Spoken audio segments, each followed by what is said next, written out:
जय माता की दोस्तों, माता रानी की कृपा आप और आपके पूरे परिवार सदा और सर्वदा बने रहे। दोस्तों आज हम लोग बात करेंगे हल छठ या हल खष्टी। दोस्तों हल छठ प्रतिवर्ष भाद्रपद मास की कृष्ण पक्ष की खष्टी तिथि को किया जाता है। इसी दिन भगवान श्री कृष्ण के बड़े भाई बलराम जी की जयंती भी मनाई जाती है। प्राचीन किंवदंतियों के अनुसार इसी तिथि को राजा जनक की पुत्री भगवान श्री राम की पत्नी माता सीता का जन्म भी हुआ था। हल बलराम जी का मुख्य शस्त्र है, इसीलिए उन्हें हलधर भी कहा जाता है। इस पर्व का नाम उन्हीं के नाम पर रखा गया है। हल छठ को उब छठ भी कहते हैं। साल 2023 में भाद्रपद के कृष्ण पक्ष की खष्टी तिथि 5 सितंबर दिन मंगलवार को हल छठ व्रत किया जाएगा। दोस्तों तो आइए आगे की हम लोग जानकारी लेते हैं।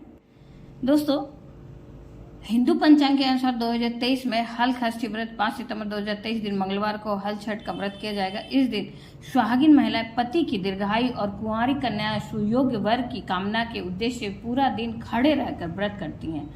तो इससे वीडियो की जानकारी बहुत ही विशेष और बहुत ही खास होने वाली है। दोस्तों आज हम लोग जानेंगे पूरा विधि और पूजा का नियम इस वीडियो में, तो इसलिए आपसे रिक्वेस्ट है कि पूरा वीडियो अवश्य ही देखें। अगर कोई भी जानकारी आपको उपयोगी लगे तो लाइक करना ना भूलें, अपने फ्रेंड्स और फैमिली में शेयर करना भी ना भूलें। आप मेरे चैनल पर नए हैं तो मेरे चैनल को सब्सक्राइब करें, बेल नोटिफिकेशन अवश्य ही दबाएं, जिससे आने वाली वीडियो की जानकारी आपको सर्वप्रथम प्राप्त हो सके। दोस्तों पौराणिक मान्यताओं के अनुसार इस दिन व्रत करने वाली उपासक पूरा दिन निर्जला व्रत रखती हैं। वहीं रात्रि को चंद्रोदय के बाद ही जल ग्रहण करती हैं। मध्य प्रदेश के मालवा प्रांत में व्रत करने वाली कन्याओं को उनके मामा द्वारा जल ग्रहण करवाकर व्रत तोड़वाया जाता है। दोस्तों इसका मुहूर्त क्या है? भाद्रपद मास की कृष्ण पक्ष की षष्ठी तिथि 5 सितंबर 2023 दिन मंगलवार को शाम 6:50 से लगेगी। यह तिथि अगले दिन 6 सितंबर 2023 को रात्रि 8:55 तक रहेगी। हर षष्ठी के दिन व्रत करने वाली महिलाएं व कन्याओं को महुआ की दातून और महुआ खाने का विधान है। इस व्रत में हल से जोते हुए और बागों या खेतों के फल और अन्न खाना वर्जित माना गया है। इस दिन दूध, घी, सूखे मेवे, लाल चावल आदि का सेवन किया जाता है। हल छठ व्रत में हल से जुती हुई अनाज और सब्जियों का इस्तेमाल नहीं किया जाता है। इस व्रत में वही चीज़ें खाई जाती हैं जो तालाब और मैदान में पैदा होती हैं, जैसे तिन्नी का चावल, केरमुआ का साग, पसही के चावल खाए जाते हैं। दोस्तों इस व्रत में गाय के किसी भी उत्पाद जैसे दूध, दही, गोबर आदि का इस्तेमाल नहीं किया जाता है। हल छठ व्रत में भैंस का दूध, दही और घी का प्रयोग किया जाता है। इस व्रत के दिन घर का या फिर बाहर कहीं भी दीवार पर भैंस के गोबर से छठ माता के चित्र बनाते हैं, जिसके बाद गणेश और माता गौरी की भी पूजा करते हैं। महिलाएं घर में ही तालाब बनाकर उसमें झरबेरी, पलास और कांसी के पेड़ लगाती हैं और वहां पर बैठकर पूजा अर्चना करती हैं और हल षष्ठी की कथा सुनती हैं। उसके बाद प्रणाम करके पूजा समाप्त करती हैं। दोस्तों और बहुत जगह पे लोग पूजा के बाद इसका पारण कर लेते हैं। तो आपके यहाँ जैसा होता होगा, आप अपने यहाँ जैसा हो विधान उस तरह से कर सकते हैं, या बहुत लोग फलाहार ही रहते हैं और दूसरे दिन व्रत का पारण करते हैं। दोस्तों और इस व्रत की कथा क्या है आगे हम लोग सुनते हैं। दोस्तों पूजा के बाद व्रत की कथा सुनना अत्यंत आवश्यक होता है। बिना व्रत के कोई भी जो होती है कथा के बिना कोई भी व्रत संपन्न नहीं होता है। तो दोस्तों उसके साथ ही इस दिन व्रत का संकल्प सुबह में आप अवश्य ही लें। व्रत जब आपकी शुरुआत हो तो उस दिन आप सुबह सवेरे नित्य क्रिया से निवृत्त होने के बाद अपना व्रत का संकल्प अवश्य धारण करें और घर पे नित्य जो पूजा कर्म करते हैं आप उसे अवश्य करें। उसके बाद ही आप जब ये तालाब के पास ये पूजा की जाती है तब वो जिस समय आपके यहाँ लोग करेंगे, जिस समय आपके अगल बगल के सब लोग बहुत सारी महिलाएं मिलकर एक साथ करती हैं, तो वहाँ पे आप जाके कर सकते हैं। और उसके बाद कथा के बाद आरती अवश्य करें, कपूर से आरती करें, क्षमा याचना अवश्य करें। दोस्तों हम लोग जानते हैं कि इस दिन किसकी पूजा की जाती है, किस देवी देवता की। हल षष्ठी व्रत में शिव परिवार अर्थात शिव जी, माता पार्वती, सिद्धि बुद्धि सहित गणेश जी, स्वामी कार्तिकेय, इसके अलावा भगवान श्री कृष्ण व बलराम जी की तथा हल षष्ठी माता की विशेष पूजा होती है। तो अब जानते हैं दोस्तों हल षष्ठी है कौन सी देवी है, किनकी पुत्री तथा किसकी पत्नी है। हल षष्ठी देवी प्रकृति के छठे अंश से उत्पन्न होने के कारण ही इसे हल षष्ठी कहते हैं। बच्चों की अधिष्ठात्री देवी होने से वाल्दा तथा विष्णु की माया होने के कारण यह विष्णु माया भी कही जाती हैं। यह ब्रह्मा की मानसी कन्या है, अतः मातृकाओं में इन्हें देवसेना के नाम से जाना जाता है। भगवान स्कंद स्वामी कार्तिकेय की प्राण प्रिया पत्नी होने के कारण यह स्कंद प्रिया कहलाती हैं। यह देवी बच्चों को आयु देने वाली, बच्चों की रक्षिका पोषिका है। योग बल के प्रभाव से यह सदैव बच्चों के समीप स्थित रहती हैं। इस देवी के संदर्भ में एक पुरातन कथा आती है। स्वयंभू मनु के पुत्र प्रियव्रत हुए थे। वे योगी होने के कारण विवाह नहीं करना चाहते थे, किंतु ब्रह्मा जी की आज्ञा से उन्होंने मालिका नाम की कन्या से विवाह किया, परंतु बहुत समय बीतने पर भी उनको कोई संतान नहीं हुआ। तब राजा प्रियव्रत ने कश्यप ऋषि को बुलाकर पुत्रेष्ठी यज्ञ कराया। यज्ञ अग्नि से एक चरु प्रकट हुआ, जिसे राजा ने अपनी रानी मालिका को दिया।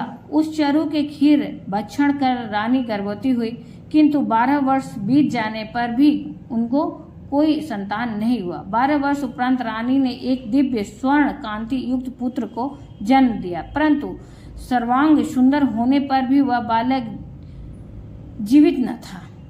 इस पर राजा रानी दुखी होकर राजा ने अपने उस मरे हुए पुत्र को हृदय से लगाकर शमशान की ओर चल दिया। शमशान पहुंचकर राजा पुत्र शोक में दुखित हो रोने व स्वयं को प्राण देने को तत्पर हो गया। उनका सारा ज्ञान जाता रहा। तभी सहसा उन्हें एक दिव्य विमान दिखाई दिया, जो कि श्रेष्ठ मणिकों से निर्मित था। उस विमान में एक सुंदर मनोहर प्रसन्न वदन श्वेत चंपा जैसे वर्णमाली नव यमुना विराजमान थी। उसे देखते ही राजा सब दुख भूल अपने मरे बालक को पृथ्वी पर रख उनके पास गया और पूछने लगा कि हे देवी, आप कौन हैं, किसकी पुत्री तथा किसकी पत्नी हैं। तब वह देवी कहने लगी कि हे राजन, मैं ब्रह्मा की मानसी कन्या हूँ। मेरे पिता ने मुझे भगवान शिव के पुत्र स्वामी कार्तिकेय से विवाह कराया है, अतः मैं स्कंद प्रिया हूँ। मैं पुत्रहीनों को पुत्र, पत्नीहीनों को पत्नी, धनहीनों को धन तथा कर्मवानों को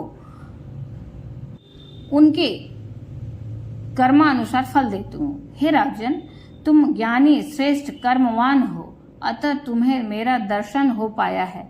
तुम दुख का त्याग कर मेरी स्वयं पूजन करो और सर्वत्र कराओ। मैं तुम्हें वर देती हूँ कि तुम्हारा यह पुत्र शीघ्र जीवित हो उठेगा और परम प्रतापी होगा। 100 अश्वमेघ यज्ञ करेगा। यह सुब्रत नाम से विख्यात होगा। यह कह देवी अंतर्ध्यान हो गए। इधर राजा विप्रव्रत अपने संतान को जीवित देख प्रसन्न होकर पुत्र सहित नगर को वापिस आया। नगर में हर्षोल्लास मनाया गया। बालक के जन्म से 6वें दिन सूतिका गिरी में माता षष्ठी का पूजन कर आनंद उत्सव किया गया। उसी दिन से पूरे संसार में छठी के आयोजन की परंपरा चली। इस प्रकार हर अर्थात शिव परिवार से होने के कारण यह देवी हर षष्ठ और यह व्रत हल षष्ठ के दिन करने के कारण हल षष्ठी कहलाती है।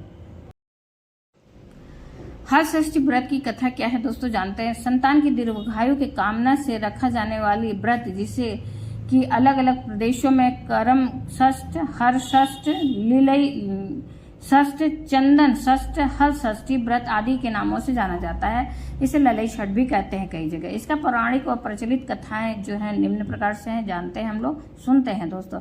मथुरा के राजा कंस अपनी बहन देवकी को विवाह उपरांत विदा करने जा रहे थे, तो आकाशवाणी के वचन सुन की देवकी का 8वां गर्भ तेरी मृत्यु का कारण बनेगा जानकर बहन बहनोई को कारावास में डाल दिए और वसुदेव देवकी के 6 पुत्रों को एक एक कर कंस ने मार डाला। जब 7वें बच्चे के जन्म का समय नजदीक आया तो देवर्षि नारद जी वसुदेव देवकी से मिलने पहुंचे और उनके दुख का कारण जानकर देवकी को हल षष्ठी देवी के व्रत रखने की सलाह दी। देवकी ने नारद जी से हल षष्ठी व्रत की महिमा व कथा पूछी तो नारद ने पुरातन कथा कहना प्रारंभ किया। चंद्रव्रत नाम का एक राजा हुआ जिनको एक ही पुत्र था। राजा ने राहगीरों के लिए एक तालाब खुदवाया, किंतु उसमें जल न रहा, सूख गया। राहगीर उस रास्ते गुजरते और सूखे तालाब को देखकर राजा को गाली देते थे। इस खबर को सुनकर राजा दुखित हुआ और मैंने तालाब खुदवाया, मेरा धन व धर्म दोनों ही व्यर्थ गया। उसी रोज राजा रात को स्वप्न में वरुण देव के दर्शन देकर कहा कि यदि तुम अपने पुत्र का बलि तालाब में दोगे तो जल भर जाएगा। सुबह राजा ने स्वप्न में कही बात दरबार में सुनाया और कहा कि मेरा धन और धर्म भले ही व्यर्थ हो जाए, पर मैं अपने पुत्र का बलि नहीं दूंगा। यह बात लोगों से होता हुआ राजकुमार तक पहुंचा तो वह सोचने लगा कि यदि मेरी बलि से तालाब में पानी आ जाए तो लोगों का भला होगा। यह सोचकर राजकुमार अपनी बलि देने तालाब में बैठ गया। अब वह तालाब पानी से लबालब भर गया। जल के जीव जंतुओं से तालाब परिपूर्ण हो गया। एकलौता पुत्र के बलि हो जाने से राजा दुखी होकर वन को चला गया। वहाँ 5 स्त्रियां व्रत कर रही थीं, जिसे देखकर राजा ने कौन सा व्रत और क्यों कर रही हैं को पूछने और स्त्रियों ने हल षष्ठी व्रत की संपूर्ण विधि विधान बताई। उसने सुनकर व्रत करने का निर्णय लिया। राजा वापिस नगर को गया और अपनी रानी के साथ उस व्रत को किया। व्रत के प्रभाव से राजपुत्र तालाब से जीवित बाहर निकल आया। राजा परिवार सहित हल षष्ठी माता को जयकार कर सुखपूर्वक निवास करने लगा। दोस्तों, इति हल षष्ठी व्रत कथा प्रथमो अध्याय। अब नारद जी ने देवकी के हल षष्ठी व्रत की अन्य कथा कहना शुरू किया कि उज्जैन नगरी में 2 सौतन रहती थी। एक का नाम रेवती तथा दूसरी का नाम मानवती।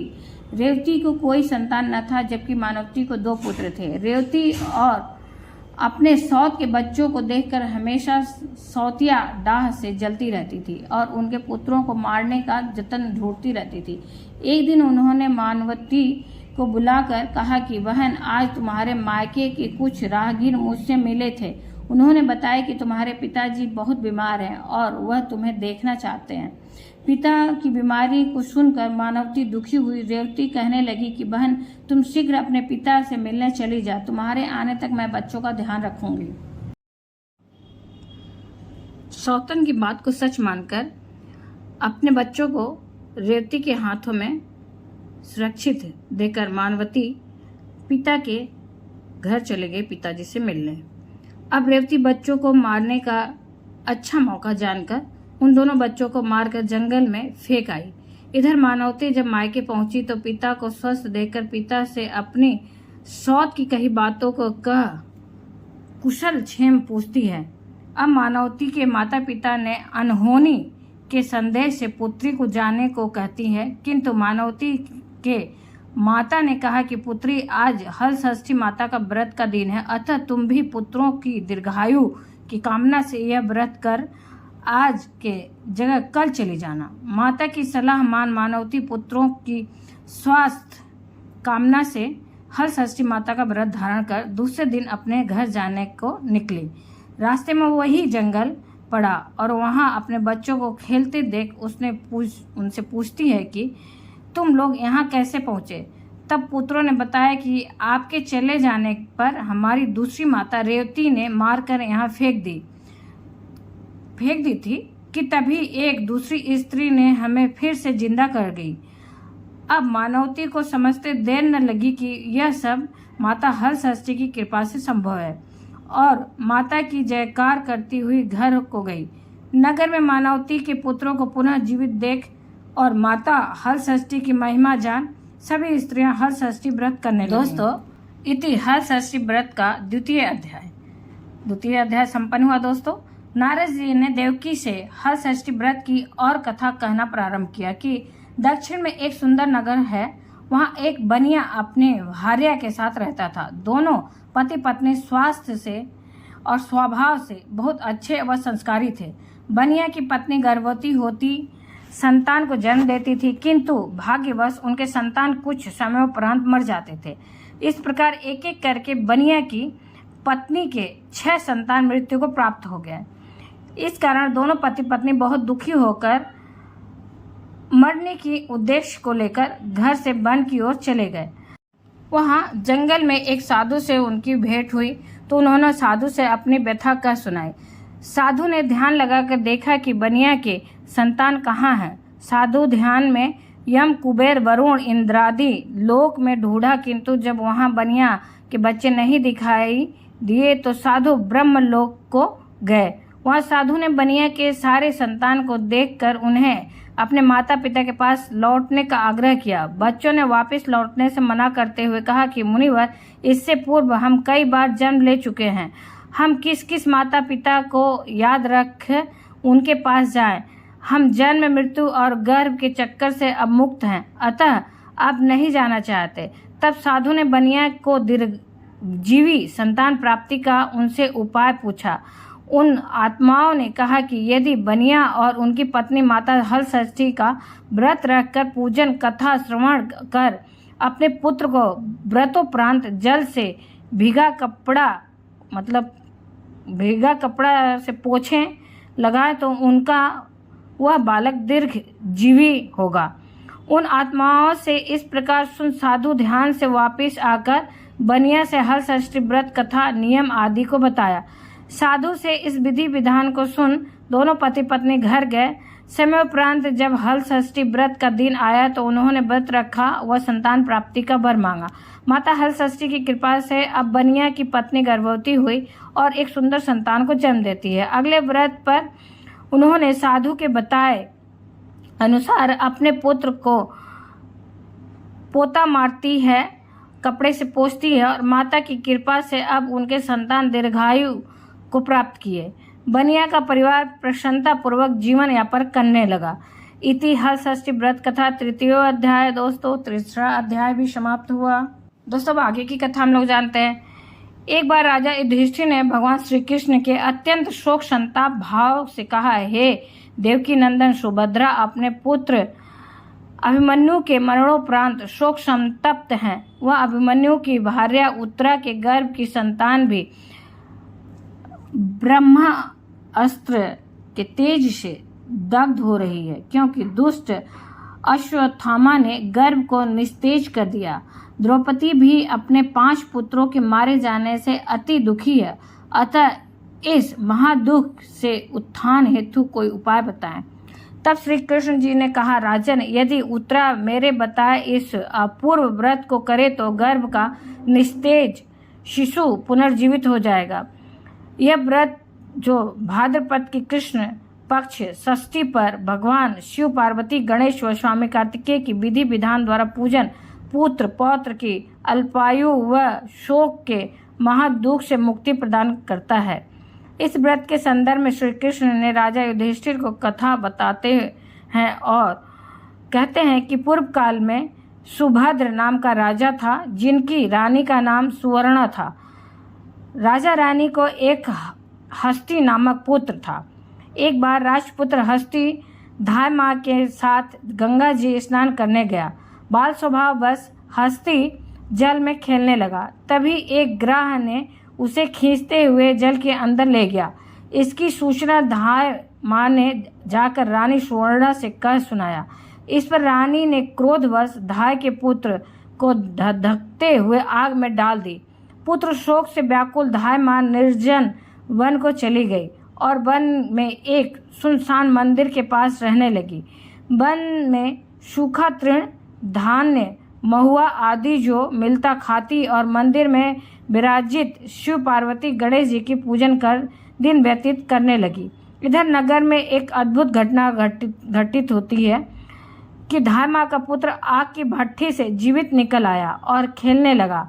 यह खबर पूरे नगर में फैलते हुए राजा रानी के पास पहुंचा तो उन्होंने इस घटना के विषय में पुरोहितों से पूछा। तभी सौभाग्य से वहां दुर्वासा ऋषि पहुंचे। राजा और रानी ने ऋषि को पूजन कर धाय पुत्र के जीवित हो जाने का कारण पूछा तो दुर्वासा जी ने कहा कि राजन, आपके घर डर से धाय जंगल में एकांत होकर व्रत की। यह सब उसी व्रत का प्रभाव है। अब राजा रानी सभी नगरवासियों के साथ दुर्वासा जी की अगुवाई में उस जंगल में धाय के पास उस व्रत के विषय में अधिक जानकारी पूछा। तब धाय ने कहा कि राजन, मैं पुत्र शोक में दुखित होकर यहाँ रहने लगी और यहाँ व्रत ग्रहण कर भगवान शिव, पार्वती, गणेश जी और स्वामी कार्तिकेय का पूजन कर सूखा तृण, धान्य, महुआ आदि खाकर रहने लगी। तब रात को मेरे स्वप्न में शिव परिवार के दर्शन हुए और तुम्हारा पुत्र जीवित हो जाएगा वरदान दिया। अब रानी ने व्रत की विधि विधान को पूछा तो दुर्वासा जी ने हल षष्ठी व्रत की संपूर्ण विधि विधान बताया। राजा रानी ने हल षष्ठी व्रत की महिमा जानकर व्रत को किया। व्रत के प्रभाव से राजपुत्र हस्ती ग्राह के चंगुल से छूटकर खेलते हुए नगर आया। अपने पुत्र को पाकर राजा रानी सुखी हुआ और धाय के पुत्र के साथ प्रसन्न होकर निवास करने लगे। वहीं बालक हस्ती आगे चलकर परम प्रतापी हुआ और अपने नाम से हस्तिनापुर को बसाया। इस प्रकार भगवान श्री कृष्ण ने युधिष्ठिर से हल षष्ठी व्रत की महिमा का ज्ञान देते हुए कहा कि हल षष्ठी व्रत कथा पहले नारद जी से सुन। मेरी माता देवकी ने इस व्रत को सबसे पहले किया, जिसके प्रभाव से उनके आने वाले संतान की रक्षा हुई। अब भगवान श्री कृष्ण से सुन। युधिष्ठिर ने इस व्रत को उत्तरा द्वारा करवाया। व्रत के प्रभाव से उत्तरा का अश्वत्थामा द्वारा नष्ट हुआ गर्भ पुनः जीवित हो गया तथा प्रसव पश्चात बालक का जन्म हुआ, जो कालांतर में राजा परीक्षित नाम से प्रसिद्ध हुआ। इति हल षष्ठी कृष्ण युधिष्ठिर संवाद कुश पलाश नाम व्रत कथा चतुर्थ अध्याय। अन्य प्रचलित कथाएं जो हैं दोस्तों, प्राचीन काल में एक ग्वालिन थी, उसका प्रसव काल अत्यंत निकट था। एक और वह प्रसव से व्याकुल थी और दूसरी ओर उसका मन गौ रस दूध दही बेचने में लगा हुआ था। उसने सोचा यदि प्रसव हो गया तो गौ रस यूं ही पड़ा रह जाएगा। यह सोचकर उसने दूध दही के घड़े सिर पर रखकर बेचने के लिए चल दी, किंतु कुछ दूर पहुंचने पर उसे असहनीय प्रसव पीड़ा हुई। वह एक झरबेरी की ओट में चली गई और वहां एक बच्चे को जन्म दिया। वह बच्चे को वहीं छोड़कर पास के गांव में दूध दही बेचने चली गई। संयोग से उस दिन हल षष्ठी थी। गाय भैंस के मिश्रित दूध को केवल भैंस का दूध बताकर उसने सीधे साधे गांव वालों में बेच दिया। इधर जिस झरबेरी के नीचे उसने बच्चे को छोड़ा था, उसके समीप ही खेत में एक किसान हल चला रहा था। अचानक उसके बैल भड़क उठे और हल का फर शरीर में घुसने से उस बालक का देहांत हो गया। इस घटना से किसान बहुत दुखी हुआ, फिर भी उसने हिम्मत और धैर्य से काम लिया। उसने झरबेरी के कांटे से ही बच्चे के चीरे हुए पेट में टाँके लगाए और उसे वहीं छोड़कर चला गया। कुछ देर बाद ग्वालिन दूध बेचकर वहां पहुंची तो बच्चे को ऐसी दशा में देखकर उसे समझते देर नहीं लगा कि वह सब उसके ही पाप की सजा है। वह सोचने लगी कि यदि मैं झूठे बोलकर गाय का दूध न बेचा होता तो शायद गांव की स्त्रियों का धर्म भ्रष्ट न किया होता तो मेरे बच्चे की यह दशा न हुई होती। अतः मुझे लौटकर सब बातें गांव वालों को बताकर प्रायश्चित करना चाहिए। ऐसा निश्चय कर वह उस गांव में पहुंची जहां उसने दूध दही बेचा था। वह गली गली घूमकर अपने करतूत और उसके फलस्वरूप मिले दंड का बखान करने लगी। तब स्त्रियों ने स्वधर्म रक्षार्थ और उस पर रहम खाकर उसे क्षमा कर दिया और आशीर्वाद दिया। बहुत सी स्त्रियों द्वारा आशीर्वाद लेकर जब वह पुनः झरबेरी के नीचे पहुंची तो यह देखकर आश्चर्यचकित रह गई कि वहां उसका पुत्र जीवित अवस्था में पड़ा है। तभी उसने स्वार्थ के लिए झूठ बोलने को ब्रह्म हत्या के समान समझा और कभी झूठ न बोलने का प्रण लिया। इति हल षष्ठी व्रत कथा पंचमो अध्याय। दोस्तों अब हम लोग जानते हैं आगे की कथा। एक बार कांचीपुरी में देवरानी व जेठानी रहती थी। देवरानी का नाम तारा और जेठानी का नाम विद्यावती थी। दोनों ही नाम अनुरूप तारा उम्र, स्वभाव तथा विद्यावती अति दयालु थी। एक दिन दोनों ने ही खीर पका ठंडा करने के लिए खीर को आंगन में रख दी और बातें करते अंदर बैठ गए। तभी दो कुत्ते खीर देखकर खाने लगे। अब आवाज सुन दोनों देवरानी व जेठानी बाहर आई तो अपनी खीर को कुत्तों को खाते देखा। विद्यावती अपनी खीर को जूठन जान बचा शेष भी कुत्ता के सामने पुनः डाल आई और तारा ने दूसरे कुत्ते को एक कमरे में बंद कर खूब मारने लगी। जैसे तैसे वह कुत्ता अपनी जान बचाकर बाहर भागा। दूसरे दिन दोनों कुत्ता एक जगह मिलते हैं और एक दूसरे का हाल पूछते हैं। इस पर विद्यावती के खीर खाने वाला कुत्ता कहता है कि वह स्त्री बहुत ही दयालु थी, उसने मुझे बाकी बचा खीर भी खाने को दे दी। ईश्वर करे कि जब मेरा दूसरा जन्म हो तो मैं उसी की संतान बनूं और उनकी खूब सेवा करूं। अब दूसरा कुत्ता कहता है कि मैं उसी औरत का संतान बनूं जिससे कि मैं उनसे बदला ले सकूं। उस दिन हल षष्ठी व्रत था। तारा की मार से बेदम वह कुत्ता मर गया। अगली हल षष्ठी व्रत के दिन तारा ने एक पुत्र को जन्म दिया। जन्म के बाद वह बालक अगली हल षष्ठी व्रत के दिन मर गया। इसी प्रकार तारा ने एक एक कर 5 पुत्र को जन्म दिया।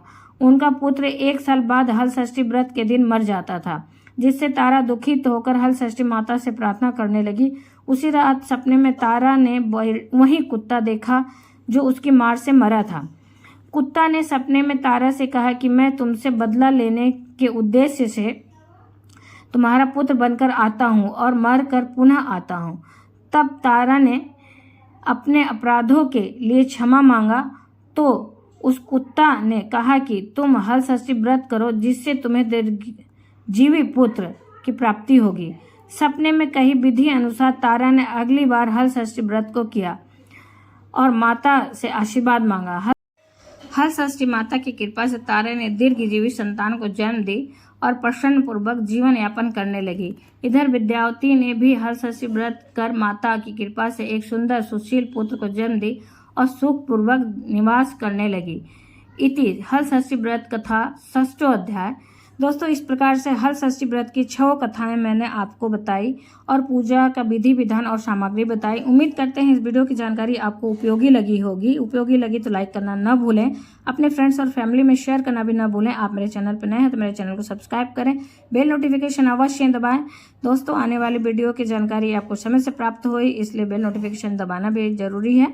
फिर मिलते हैं एक नई जानकारी के साथ नए वीडियो में। तब तक के लिए जय माता की, माता रानी की कृपा और आपके पूरे परिवार सदा और सर्वदा बनी रहे। दोस्तों, हल षष्ठी माता की भी आप सभी लोगों पे कृपा हमेशा और हमेशा बनी रहे और हल षष्ठी व्रत की बहुत सारी शुभकामनाएं दोस्तों। धन्यवाद दोस्तों। फिर मिलते हैं एक नई जानकारी के साथ नए वीडियो में।